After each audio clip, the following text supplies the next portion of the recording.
গেল কয়েকদিন ধরে কক্সবাজারে বৈরী আবহাওয়া বিরাজ করছে। বঙ্গোপসাগরে সৃষ্ট লঘুচাপের প্রভাবে টানা 4 দিন ধরে বৃষ্টিপাতের কারণে সাগরে উত্তাল অবস্থা দেখা গেছে।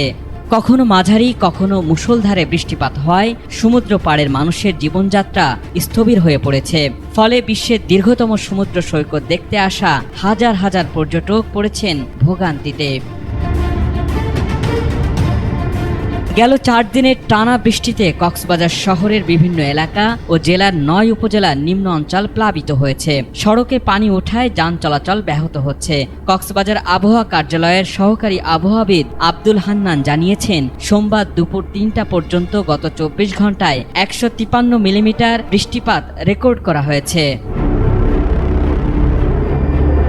এদিকে কক্সবাজার সহ দেশের 4টি সমুদ্র বন্দরে 3 নম্বর স্থানীয় সতর্ক সংকেত জারি রেখেছে আবহাওয়া অধিদপ্তর।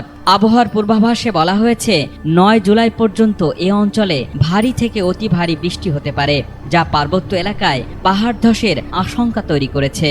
একদিকে টানা বৃষ্টি, অন্যদিকে সাগরের লঘুচাপের কারণে কক্সবাজারের জেলা প্রশাসকও নতুন করে সতর্কতা জারি করেছেন। তিনি গণমাধ্যমকে জানিয়েছেন, পর্যটকদের সতর্ক করতে সৈকতের ঝুঁকিপূর্ণ অংশগুলোতে লাল নিশানা টাঙানো হয়েছে। অনাকাঙ্ক্ষিত দুর্ঘটনা এড়াতে আইনশৃঙ্খলা বাহিনীও সতর্ক অবস্থায় রয়েছে বলেও জানিয়েছেন তিনি।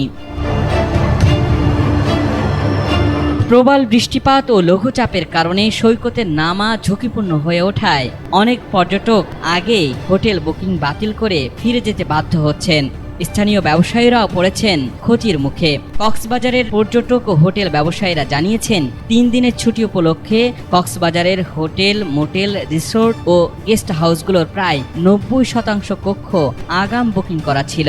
তবে বৈরী আবহাওয়ায় অনেক পর্যটকই বুকিং বাতিল করে ফিরে গেছেন।